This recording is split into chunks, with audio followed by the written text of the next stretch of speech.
Bengaluru rave party ఇప్పుడు టాలీవుడ్లో కలకలం రేపిందనే చెప్పాలి. టాలీవుడ్లో నటీనటులు ఇందులో బాగా ఉన్నారు అని విస్తృతంగా ప్రచారం అయితే జరుగుతుంది. అయితే నటి హేమ కీలకంగా మారిందనే చెప్పాలి. ఇప్పటికే బెంగళూరు పోలీసులు నటి హేమని అదుపులోకి తీసుకున్నప్పటికీ బెంగళూరు రేవ్ పార్టీకి తనకి ఎలాంటి సంబంధం లేదు అని కూడా నటి హేమ వెల్లడించారు.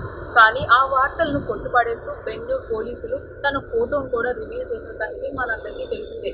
అయితే ఇప్పుడు అందులో ఉన్న 86 మందికి డ్రగ్ టెస్టులు చేస్తే 86 మందికి పాజిటివ్ వచ్చినట్టు తేలింది. అందులో 27 మంది మహిళలు ఉన్నారని తెలుస్తోంది. అందులో నటి హేమ కూడా డ్రగ్ టెస్ట్ లో పాజిటివ్ వచ్చిందనే విషయం కూడా వెల్లడించేశారు బెంగళూరు పోలీసులు. అయితే ఇప్పటి వరకు నటి హేమ చేసిన డ్రామాలన్నిటికీ తెరపడిందనే విషయం అర్థమవుతుంది. ఇన్ని రకాలుగా అన్నిటిలో ఇరుక్కొని కూడా ఎంతో పకడ్బందీగా ఉన్న హేమ బెంగళూరు పోలీసుల నుంచి తప్పించుకోలేదని తెలుస్తోంది. అయితే ఫ్లైట్ టికెట్ మాత్రం హేమ పేరుతో ఉన్నప్పటికీ అక్కడ రేవ్ పార్టీలో కృష్ణవేణితో ఎంటర్ అయ్యారు హేమ. కృష్ణవేణి అనే పేరుతోనే హేమని అదుపులోకి తీసుకున్నారు బెంగళూరు పోలీసులు. అయితే ఈ వార్త ఇప్పుడు టాలీవుడ్లో చర్చనీయాంశంగా మారిందనే తెలుస్తోంది.